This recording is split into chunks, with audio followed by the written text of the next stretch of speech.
Coming to you from Beaumont, this is your house call.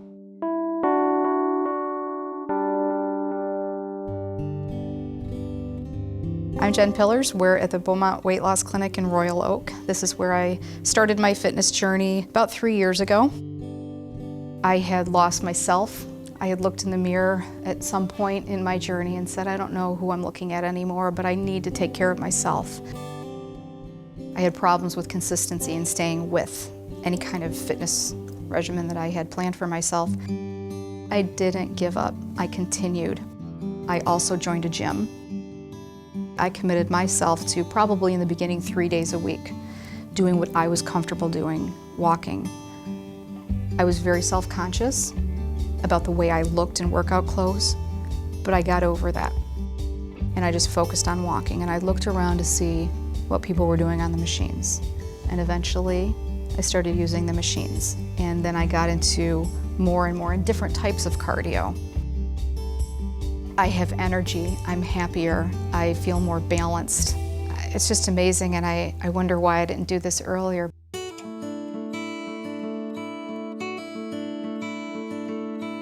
Hello and welcome to the Beaumont HouseCall podcast.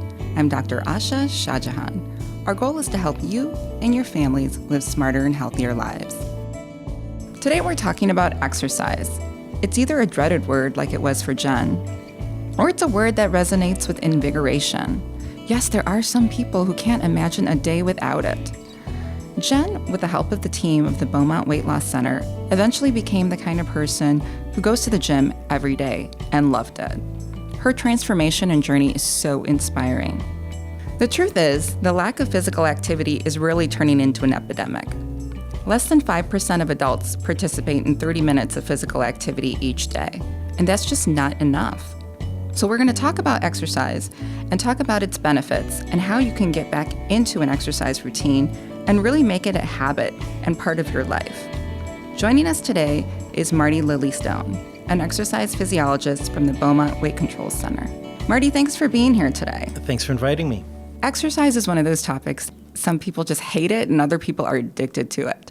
And I think we can tackle both audiences today. What do you think? Sure. Let's just start off with some of the facts. How much exercise is really recommended for an adult on a weekly basis? Sure. Most of the institutional guidelines suggest that we do 30 minutes of moderate intensity exercise 5 days a week. And most of the health benefits attributed to exercise can be had from that volume of exercise. So think 150 minutes of exercise accumulated over the course of the week. There seems to be added benefit working up to about an hour a day of exercise. Okay, so when you say that, I'm thinking of the treadmills in the gym that say 20-minute limit. So are you talking about 30 minutes of cardio exercise or just exercise in general? Most of the conventional exercise recommendations are focused on aerobic exercise, walking, cycling, swimming, for example. Okay. But it doesn't have to happen all at the same time. There can be an accumulation of activity throughout the course of the day. So imagine 10-minute walk before work in the morning, 10-minute walk during your lunch break, and a 10-minute walk in the evening before or after dinner. That's your 30 minutes. So you're an exercise physiologist? Right. What exactly is that, and how is that different than being a trainer? Or Okay. is it? An exercise physiologist is supposed to know the physiologic effects of exercise on the human body. And most of us aren't real skilled trainers. Trainers are people that can teach people the proper movements and exercise programming in a gym. There are many of us who have really good intentions when it comes to exercising, right? We make this commitment, like, I'm going to go to the gym, I'm going to do this. Like, how do you get yourself into a routine, or how do you get yourself motivated to exercise? And that's the biggest challenge for most of our clients at the Weight Control Center. When I first meet our clients, I ask them to think in the future. You've lost all the weight you'd like to lose. What are you looking forward to? What do you think the most common responses I get to that question are? I don't know, feeling better, looking better? Yeah. The most common response is I want to feel better in my clothes. I'd like to be able to be more active with my children or my grandchildren. I want to be able to travel comfortably. Mm-hmm. Yet the way we typically market exercise from a medical perspective or even in the fitness industry, We're focusing on cosmetic benefits. We're focusing on health-related benefits. But if you go into the gym and you ask the regular exercisers, why are you exercising? I don't think we're going to find a lot of people that are saying, I'm exercising to prevent my risk of developing heart disease, for example. So I encourage our patients to keep in mind what they're looking forward to. Again, feeling better in my clothes, being more active with children, and traveling more comfortably. Now we've given some purpose to that bout of exercise. My definition of exercise with purpose is training. And I encourage our clients to think of themselves not necessarily as exercisers, but to think of themselves as people in training. They are now training for that desired outcome. They might not be enthusiastic about that exercise, but they are enthusiastic about the outcome. Yeah, and I think let's talk a little bit about some of the outcomes since you brought it up. So, like you said, most of the time we think of exercise, it's looking better and maybe feeling better. But there are so many more benefits to exercising, like improved sleep quality. Sleep quality, stress management, reduced prevalence of heart disease in people who are regularly physically active. I think the biggest thing, and a component that we haven't talked about so far with regard to exercise, appropriately programmed exercise, delays the age-related loss of muscle mass and muscle tissue. And if we remain strong as we age, that gives us the ability to remain healthy and physically active, being able to do the things that we really want to be doing. Right, and also things like osteoporosis, right? Right. And then even cancer prevention. Some forms of cancer, there seems to be a decreased prevalence in folks that are physically active. For someone who's listening and they're like, okay, I get it, there's a lot of benefits. How do I get started? So let's break down the exercise recommendations into a few components. One is the frequency. Think 5 days a week. 5 days a week. That's correct. A lot. I encourage our patients to don't worry about the 30 minutes, don't worry about the moderate intensity, but let's just focus on the 5 days a week, just kind of checking days off on the calendar. Can I go for a short walk during my lunch break at work? Or maybe park in a different parking structure, so that requires that I do that extra 5-minute walk before and after work. So now we're establishing the habit of dedicating time to exercise. And then over time, progressively increasing the volume of exercise.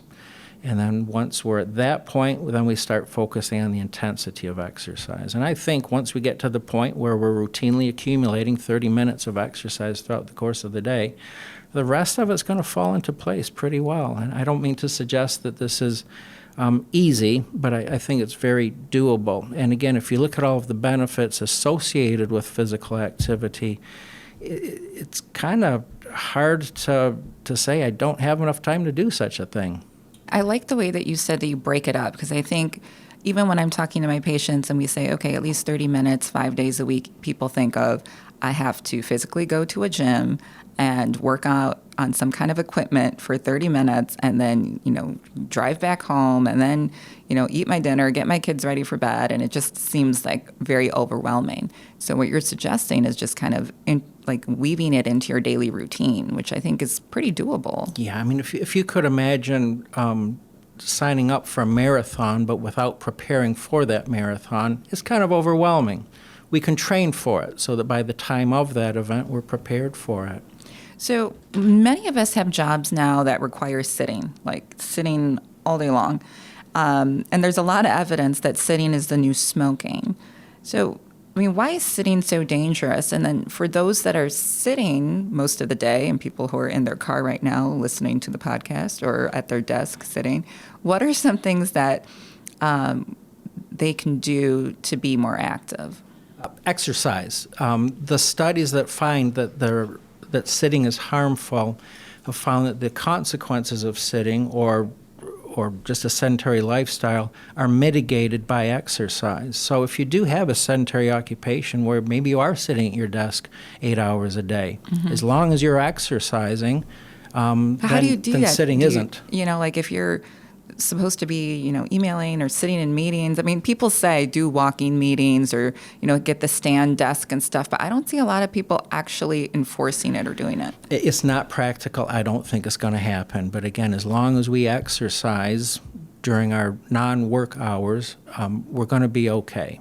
So when I started doing an exercise program, the people in my class were saying you need to measure your waist, you have to weigh yourself every day, you need to take pictures of yourself and all of those things. And I kind of found that one, takes up a lot of time, two, kind of discouraging if the weight doesn't change. So what's the recommendation? Should you weigh yourself daily or not? And then, what about like waist measurement? Yeah, I think if one of your goals with exercise is weight loss, then yes, weighing yourself would be a measure of progress. I'm reminded of a woman in our program, and I was counseling her earlier this year. She started exercising in January, like a lot of us do, and she stopped exercising toward the end of February. And I asked her, why did you start exercising? And she said, to lose weight. Mm-hmm. And then I asked her, well, why did you stop exercising? And she said, well, I didn't lose weight. Well, that made sense to me. Why continue doing something if you're not getting the desired outcome? Right. And then I asked her, do you feel that you did get any benefit from your exercise? And her routine was stopping at the gym on the way home from work. Mm-hmm. And she paused for a moment. She said, yeah, it reduced my stress. Apparently she had an occupation that was very stressful, and I don't think she was really fond of it. She's exercising now, but she's got a more realistic goal in mind, and something that's easy for her to measure is stress. Her measurement of progress is if she's feeling stressed, then she's not exercising enough. If she is exercising, then she's not feeling stressed. So yeah, the benefits to mood is just amazing. Yeah, the way we measure progress should be dependent on what our goals are. So let's pretend the goal is to lose weight. Okay. All right. What is the best exercise to do to lose weight? I'll give you an example. So I have a patient who's her BMI, her body mass index, is probably around 40. Okay. So that's considered morbidly obese. And she said that she wanted to start getting into physical activity, and so she started doing yoga. So she has been doing yoga for 3 months, and then she, came in for her, weight check appointment or kind of accountability appointment, and she hadn't lost any weight, and she was really upset. And she's like, I'm doing yoga. Why am I not losing weight? So just kind of what type of exercises are best for losing weight? One of the benefits of exercise as it relates to weight loss is increasing daily energy expenditure. And that might in part be why yoga wasn't very effective for her. So think exercises, and this is assuming the person doesn't have any physical challenges that are going to limit their ability to do these particular movements, but an exercise that uses a lot of your body. So if we compare something like walking, which is, it requires you to move your weight, hold yourself upright, and you're using big muscles of your legs and your hips, for example. Mm-hmm. That's going to promote a larger caloric energy expenditure than perhaps curling soup cans while you're watching television during a commercial break. So let's talk about using weight. So I'll give you an example. So over the whole summer, I would walk every day, okay. Probably for an hour. And I think it was more for the goal, like you mentioned. My goal was just stress relief. And I enjoyed it. I liked being outside. It made me feel good. I slept better, that kind of thing. And I did lose weight in the process, although that wasn't maybe the targeted goal. So then winter comes, and I got out of the habit of walking, and I got a membership to a gym so I could just use the treadmill there, but I never went. Sure. And then I was like, okay, I got to do something. So then I tried to sign up for some like a boot camp kind of class, and I loved it, but I could never get there on time. So then I lied to myself and said I was doing something, but I'd go like maybe once every 2 weeks, So then finally I ended up doing a weight training regimen with this individual who's right by my work. So right after work, it's like a mile away, and all we do is like weight training for 45 minutes. And I feel so much better. I feel stronger. I feel like I'm more in shape than I was over the summer. And I'm dedicating way less time. So tell me about that, because I think a lot of people are intimidated, especially women, when it comes to using weights. Sure. Specific to weight loss, we typically don't see weight loss as a result of weight training, but that doesn't mean there isn't weight loss benefit. When we are weight training, we might be adding muscle while at the same time losing some fat. So again, we don't see a weight loss, but we see a beneficial change in body composition. The neat thing about weight training from a weight control perspective, and the research bears this out, especially when we look at people who are over 40 years old, as a result of strength training, because they get stronger, they become more physically active. So in a roundabout way, strength training might be an effective tool for weight loss. There's all sorts of other reasons I think we should be doing weight training, and a lot of the health benefits typically associated with aerobic exercise we're now finding can also be had via strength training. When we look at the research that looks at benefit of strength training and frequency of those exercise bouts, most of the benefit comes from twice a week.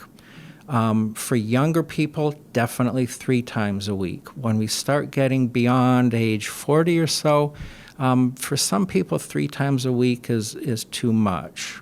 Okay, and so we'll do twice a week. Because of not enough recovery time between those bouts of exercise. Okay, let's talk about recovery. Sure. So, if you work out and you're not sore the next day, does that mean it was not a good workout? No, it means it was an appropriate workout.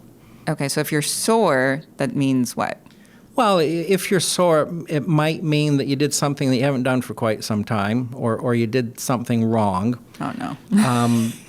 And if you're just starting a new thing, yeah, you might get some muscle soreness for the first day or two after the first 1 or 2 workouts. I always assumed the soreness was like, yes, my muscles are growing. Some people thrive on that, but my experience with my clients, if every time you exercise you're sore, I mean, what else would you do that makes you sore and you think, I want more of that?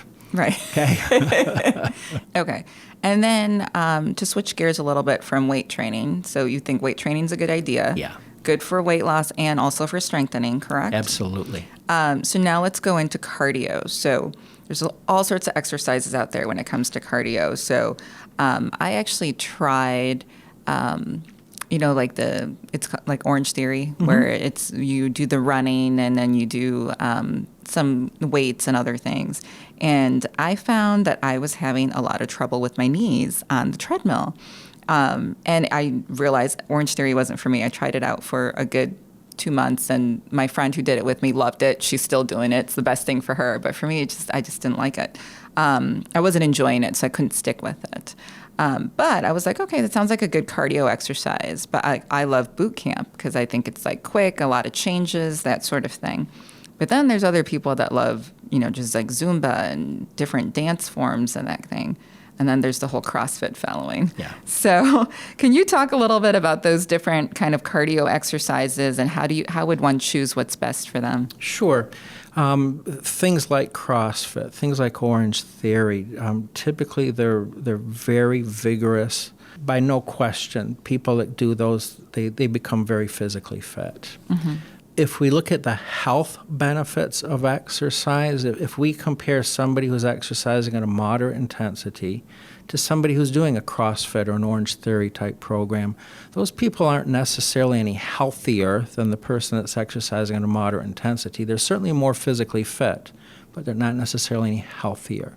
So it kind of depends on what your goals are with that exercise.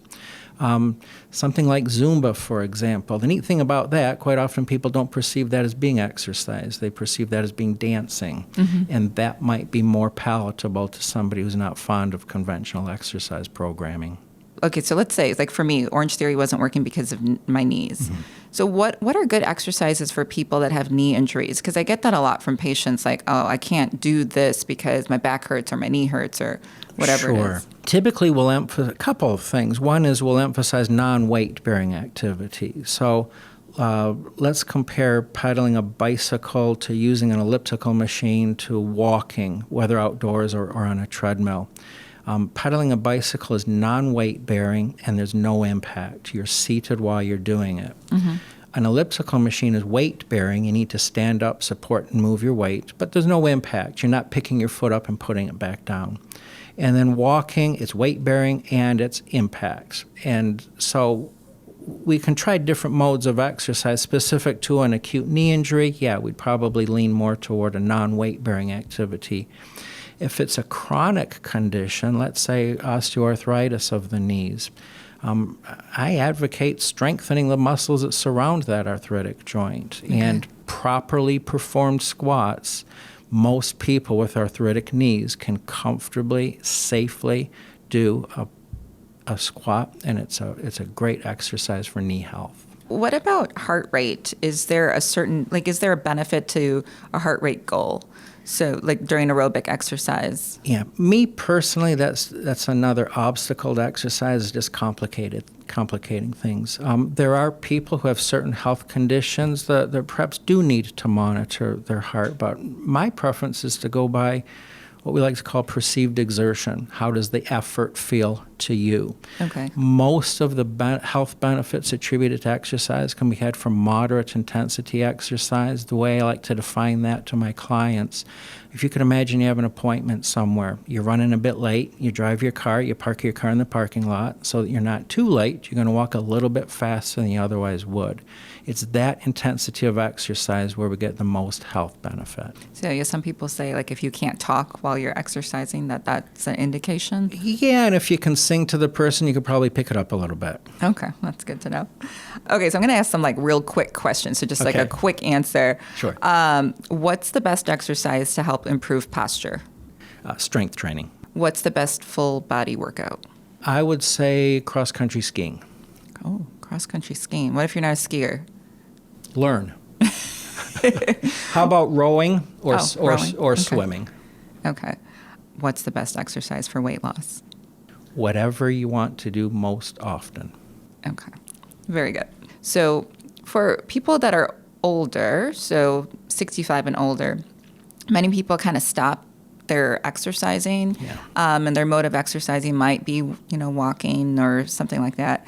What's the best physical activity for people who are 65 and older, and what's the best exercise for seniors, like for joint protection and that kind of thing? This is the population that's starting to see the consequences of that age-related loss of muscle mass and muscle strength. Mm-hmm. And so I really advocate strength training for those folks. So now my last question is really about children, because the evidence shows that kids are sitting and watching screen time, whether it's TV, video games, computer, for 7 or more hours a day. And that was according to the HHS, the Health and Human Services. What's the best exercise for kids, or how do you really get kids involved in exercise? I don't think children should be exercising. I think they should be playing. Okay. And so we do need to create those opportunities for them.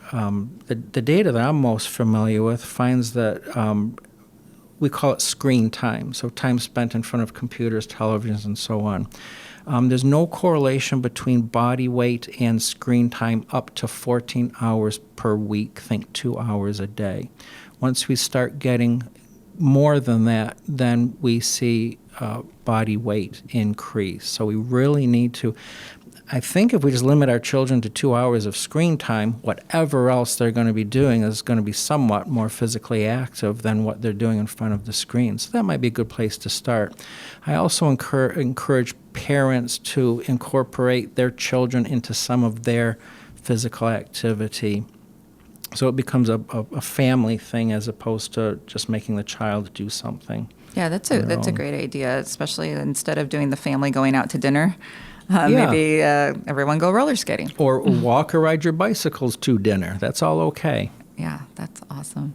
All right, so what if you are the person that has tried everything? Like you've tried all the different kinds of exercises. You've tried to be disciplined in your eating habits. And for whatever reason, you're just failing. Like it's not working. What would you say to that person? Seek some help. And specific to the exercise component of it, I think the fitness industry to some extent has made things more complicated than it really needs to be. It doesn't require going to a gym or monitoring heart rate or getting huffy, puffy, and sweaty to get some of the very basic health benefits attributed to exercise. Well, Marty, thanks so much for being here today. We talked about so many things. I think you helped dispel some myths and also, just give some pointers about how we can all get started. Thank you. Hey, podcast listeners, if you like today's podcast, we have other topics that maybe can help you with your weight loss goals and your fitness goals. We have one on fad diets, supplements, and sleep. We leave you today with this healthy thought. Whether you love exercising or you dread it, you can't deny that it's good for you. The benefits of exercise include not only weight loss, but it can strengthen your heart health, it can brighten your mood, it can strengthen your bones, improve your sleep, reduce your stress, and even fight cancers, and so much more. As Marty said, exercise with purpose. So find your purpose and get started to a healthier, stronger, and happier version of you. Continue your journey to living a smarter, healthier life. Visit beaumont.org/podcast to access information and resources related to today's podcast.